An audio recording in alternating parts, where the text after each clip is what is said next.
اعوذ باللہ من الشیطان الرجیم، بسم اللہ الرحمن الرحیم۔ ابھی گزشتہ دنوں حیدرآباد کے اندر ایل پی جی سلنڈر کا ایک بڑا ہولناک واقعہ پیش آیا۔ اس واقعے کے بعد 65 سے زائد لوگ جو ہے، متعدد لوگ جو ہے بلکہ زخمی ہوئے، جھلس کے رہ گئے۔ اس میں سے 9 سے زائد بچے اور خواتین شہید بھی ہو گئے۔ ان کی امدادی کارروائیوں کے لیے، ان کی امداد کے لیے ان کو کراچی اور حیدرآباد کے سول ہسپتال کے بند وارڈ کے اندر منتقل کیا گیا۔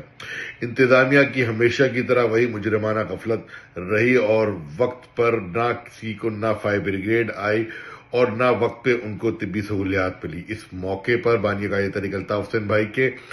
وفا پرست کارکنان، عوام اور امیدواران نے بھرپور بڑھ چڑھ کے ان نامصائب حالات میں اپنی مدد آپ کے تحت ان اہل خانہ کو، ان متاثرین کے اہل خانہ کو اکیلا نہیں چھوڑا۔ ان کی مدد کے لیے جیسے تیسے بھی مدد، چاہے وہ حیدرآباد میں ہو چاہے وہ کراچی میں ہو، کرتے رہے۔ خاص طور پر جب ان کے گھروں پہ صف ماتم بچھ رہا تھا تو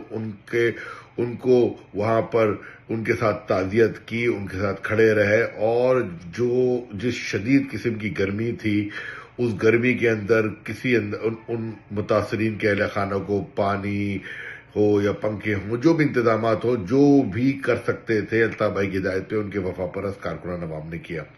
میں آج کا آپ کو واقعہ بتاتا ہوں کہ گزشتہ 4 دنوں سے ایم کیو ایم کے کارکنان الطاف بھائی کی ہدایت پر، چاہے وہ حیدرآباد ہو چاہے وہ کراچی ہو، اور دنوں رات متاثرین کی فیملیز کے ساتھ رابطے میں ہے، اور وہ متاثرین جن کے پیارے جنہ وارڈ کے اندر، بنس وارڈ کے اندر اپنا علاج کروا رہے ہیں اور زندگی موت کی کشمکش سے گزر رہے ہیں، وہ شدید گرمی میں باہر موجود ہیں اور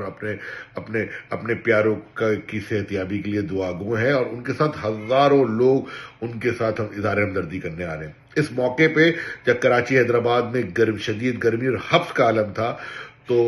ان وفا پرست کارکنان نے، امیدواران نے الطاف بھائی کی ہدایت پر وہاں جہاں دیگر انتظامات کیے، جو انتظامات اس ریاست کو کرنے چاہیے تھے، اس کے برعکس الطاف بھائی کی کارکنان نے تمام نامصائب حالات کے باوجود جب وہ انتظامات کیے، وہاں پانی کی ٹنکیاں لگائیں، وہاں پہ پنکھے لگائے کہ گرمی کی شدت کو کسی طرح کم کر سکیں، تو آج میں آپ کو یہ بتاتا ہوں، اور جب یہ واقعہ میری نظروں سے گزرا تو مجھے وہ وقت آ گیا کہ جب امام حسین ان کے رفقا کے اوپر یزیدی قوتوں نے کس انداز میں پانی بند کیا تھا، تو آج یہ بہادر آباد کے غدار ٹولہ ہو یا ان کے ساتھ ملوث وہ نامعلوم افراد جو ریاستی ادارے ہیں، انہوں نے ان پانی کی ٹینکیوں کو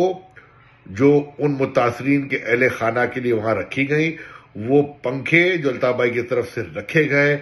ان کے دل میں اتنا بغض اور اتنی نفرت ہے اس قوم کے لیے کہ آج ان غدار ٹولوں نے اور ان کے حوالی نامعلوم افراد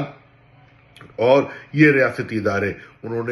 ان کو یہ بھی ناگوار گزرا کہ کیسے الطاف حسین اور اس کے کارکنان اپنی عوام کی خدمت کریں، ان کی داد رسی کریں، تو آج وہ پنکھے، وہ پانی کی ٹنکیاں، ان پہ کالک پوت دی گئی، ان کو خراب کر دیا گیا کہ یہ متاثرین جن کے پیارے جھلس کے مر گئے،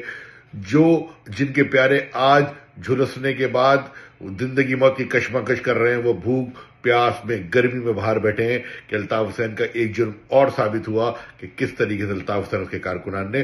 ان لوگوں کے لیے، ان متاثرین کے لیے وہاں پر پانی کا انتظام کیا، پنکھے لگائے۔ یہ جرم بھی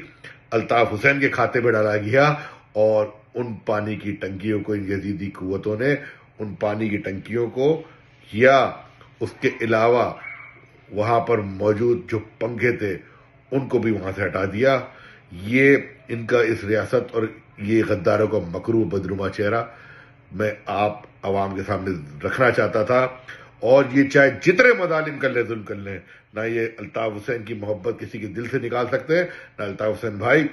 اور ان کے کارکنان کو اپنی عوام کی خدمت سے روک سکتے ہیں۔ والسلام، جی الطاف، سدا جیے۔